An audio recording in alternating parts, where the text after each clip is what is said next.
ദക്ഷിണകാശി എന്നറിയപ്പെടുന്ന ദക്ഷയാഗ ഭൂമിയായിട്ടുള്ള കൊട്ടിയൂർ വൈശാഖ മഹോത്സവത്തിനാണ് നമ്മൾ വന്നിരിക്കുന്നത്. ശബരിമല കഴിഞ്ഞാൽ ഉത്സവകാലത്ത് ഏറ്റവും അധികം ആളുകൾ വരുന്ന ഒരു സ്ഥലമാണ് കൊട്ടിയൂർ. അതേപോലെ ആചാരം കൊണ്ടും അനുഷ്ഠാനം കൊണ്ടും ഒത്തിരി പ്രത്യേകതകളുള്ള ഒരു ക്ഷേത്രമാണ് കൊട്ടിയൂർ. ഇടവമാസത്തിലെ ചോതി മുതൽ മിഥുന മാസത്തിലെ ചിത്തിര നാൾ വരെയാണ് ഇവിടെ വൈശാഖ മഹോത്സവം നടക്കുന്നത്. വർഷത്തിൽ 28 ദിവസം മാത്രമായിരിക്കും നമുക്ക് ഇങ്ങോട്ടേക്ക് പ്രവേശനമുള്ളത്. നമ്മൾ വന്ന സമയമെന്ന് പറഞ്ഞാൽ സ്ത്രീകളുടെ പ്രവേശനം അവസാനിച്ചതുകൊണ്ട് തിരക്ക് തീരെ ഇല്ലായിരുന്നു.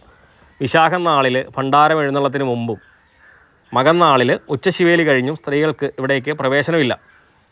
അതേപോലെ പ്രദക്ഷിണ വഴിയിൽ ജലം ഒഴുകിയിരിക്കണമെന്ന് ആചാരം നിഷ്കർഷിക്കുന്ന ഒരു ക്ഷേത്രം കൂടിയാണ് കൊട്ടിയൂർ. നമ്മളിവിടെ വന്നു കഴിഞ്ഞാൽ എല്ലായിടത്തും ഇതേപോലെ ഓടപ്പൂ കാണാൻ പറ്റും. ദക്ഷൻ്റെ താടിയായാണ് ഈ ഓടപ്പൂക്കൾ സങ്കല്പിക്കുന്നത്. ഈറ്റ കൊണ്ട് ഉണ്ടാക്കുന്ന ഓടപ്പൂക്കൾ നമ്മുടെ വീട്ടിലും അതേപോലെ വാഹനത്തിലൊക്കെ തൂക്കുന്നത് വളരെ ഐശ്വര്യത്തിന് നല്ലതാണ് എന്നാണ് വിശ്വാസം. ദക്ഷയാഗം നടക്കുന്ന സമയത്ത് വീരഭദ്രൻ ദക്ഷൻ്റെ തലയിറക്കുന്നതിന് മുമ്പായിട്ട് ആ താടി പറിച്ചെടുത്ത് കാറ്റിൽ പറത്തി എന്നാണ് വിശ്വസിക്കുന്നത്. അതാണ് ഈ ഓടപ്പൂവിന് പിന്നിലുള്ള ഒരു കഥ എന്ന് പറഞ്ഞാൽ. ബാവലിപ്പുഴയാണ് ഇവിടെ ഒഴുകുന്നത്. ഈ ബാവലിപ്പുഴയും അതേപോലെ ഇടബാവലിപ്പുഴയും കടന്നു വേണം നമുക്ക് അവിടെ ചെന്ന് തൊഴാനായിട്ട്. ഈയിടെ നല്ല മഴയായതുകൊണ്ട് തന്നെ പുഴയൊക്കെ നിറഞ്ഞിട്ടുണ്ട്, നല്ല വെള്ളമുണ്ട്. രാവിലെ 6 മണിയോടുകൂടി ഞങ്ങൾ കൊട്ടിയൂരെത്തി. രാവിലെ പുഴയിൽ ഒരു കുളിയൊക്കെ കഴിഞ്ഞു. ഇനി നമുക്കവിടെ ചെന്ന് പ്രാർത്ഥിക്കാനായിട്ട് പോകണം. ഈ ക്ഷേത്രത്തിനെ പറ്റി പറയാനാണെങ്കിൽ ഒരുപാട് പ്രത്യേകതകളുണ്ട്.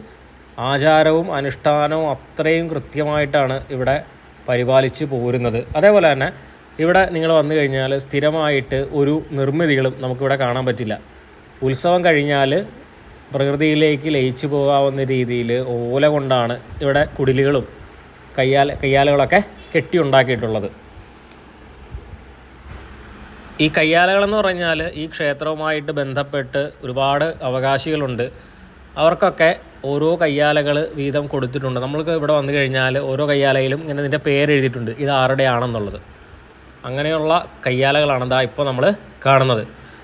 പിന്നെ ഏറ്റവും എടുത്തു പറയേണ്ട ഒരു കാര്യം എന്ന് പറഞ്ഞാൽ ഇവിടുത്തെ ഈ ഒരു അന്തരീക്ഷം.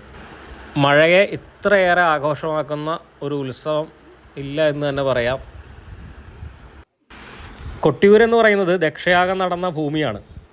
ദക്ഷൻ്റെ മകളായിട്ടുള്ള സതീദേവിയെയും ഭർത്താവായ ശിവനെയും ഒഴികെ 33 കോടി ദേവന്മാരെയും ദക്ഷൻ വിളിച്ച് നടത്തിയ വളരെ വലിയ ഒരു യാഗമായിരുന്നു ദക്ഷയാഗം.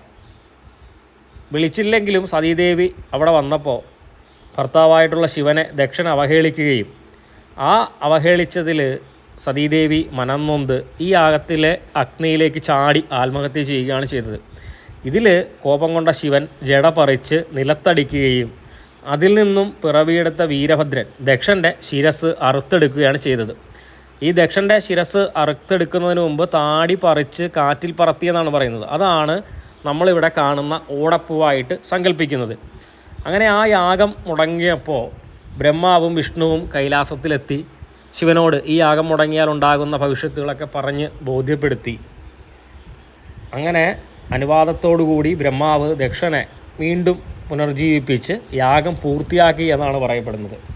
ശിവൻ സ്വയംഭുവായിട്ട് കുടികൊള്ളുന്ന സ്ഥലമാണ് മണിത്തറ എന്ന് പറയുന്നത്. അതേപോലെ തന്നെ ഈ മണിത്തറ പോലെ തന്നെ ഇവിടെ നമുക്കൊരു അമ്മാറയ്ക്കൽ തറ കാണാൻ പറ്റും. ഈ സതീദേവി ആത്മഹത്യ ചെയ്ത സ്ഥലമാണ് ഈ അമ്മാറയ്ക്കൽ തറ എന്ന് പറയുന്നത്. ഈ പ്രദക്ഷിണ വഴിയെ നമ്മൾ ഈ വെള്ളത്തിൽ ചുറ്റും പ്രദക്ഷിണം വയ്ക്കുന്ന ഈ പ്രദക്ഷിണ വഴിയാണ് തിരുവഞ്ചിറയായിട്ട് പറയുന്നത്. ഇങ്ങനെ വളരെ വലിയ ഒരു ഐതിഹ്യം കൊട്ടിയൂരുമായിട്ട് ബന്ധപ്പെട്ട് കിടപ്പുണ്ട്. അതേപോലെ നമുക്ക് പറഞ്ഞു തരാൻ പറ്റാത്ത അത്രയും ഒത്തിരി ചടങ്ങുകൾ കൊട്ടിയൂർ ക്ഷേത്രത്തിലുണ്ട്.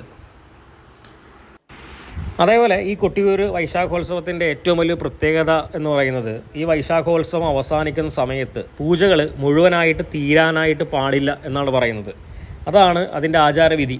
അങ്ങനെ ഓരോ കൊല്ലവും ബാക്കിയായിട്ടുള്ള പൂജകളിൽ നിന്നാണ് അടുത്ത വർഷത്തെ ഉത്സവം ആരംഭിക്കുന്നത്. അങ്ങനെ ഒരു പ്രത്യേകതയും കൂടി ഈ കൊട്ടിയൂർ വൈശാഖോത്സവത്തിനുണ്ട്. സ്ത്രീകളുടെ പ്രവേശനം അവസാനിച്ചതുകൊണ്ടാണ് ഇങ്ങനെ തിരക്കില്ലാതെ നമുക്ക് ഈ കൊട്ടിയൂരിനെ കാണാൻ പറ്റുന്നത്. ലക്ഷക്കണക്കിന് ആളുകളാണ് ഓരോ വർഷവും കൊട്ടിയൂരിലേക്ക് എത്തിക്കൊണ്ടിരിക്കുന്നത്.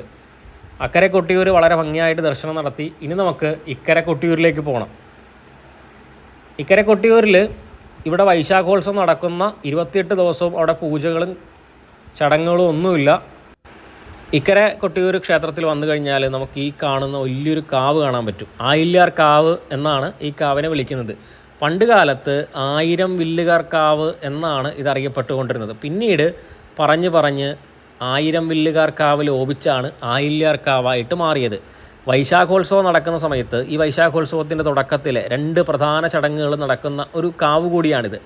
അതേപോലെ തന്നെ വളരെ അപൂർവമായിട്ടുള്ള മരങ്ങളും ചില അപൂർവ മൃഗങ്ങളുമൊക്കെ വസിക്കുന്ന ഒരു കാവ് കൂടിയാണ്. ഇവിടെയും നല്ല ഒരു അന്തരീക്ഷം തന്നെയാണ്. നമ്മൾ 2 സ്ഥലത്തും ദർശനം നടത്തി ഇന്നത്തെ നമ്മുടെ യാത്ര ഇവിടെ അവസാനിക്കുകയാണ്. ഇത്തവണ വൈശാഖോത്സവത്തിന് പങ്കെടുക്കാൻ സാധിക്കാത്ത ആളുകൾ തീർച്ചയായിട്ടും അടുത്ത വർഷം വരണം. കാരണം നിങ്ങളുടെ ജീവിതത്തിൽ പങ്കെടുക്കേണ്ട ഒരു ചടങ്ങ് തന്നെയാണ് വൈശാഖോത്സവം എന്ന് പറഞ്ഞാൽ. അത്രയ്ക്കും വളരെ വലിയ ഒരു അനുഭൂതിയാണ് നമുക്കിവിടെ കിട്ടുന്നത്.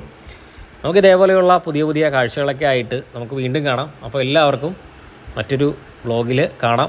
നമ്മളിവിടുന്ന് നേരെ പോകുന്നതിനി മുഴക്കുന്ന് മൃദംഗശൈലേശ്വരിലേക്കാണ്. നമുക്ക് അടുത്ത വീഡിയോ മുഴക്കുന്നിൻ്റെ ആയിരിക്കും.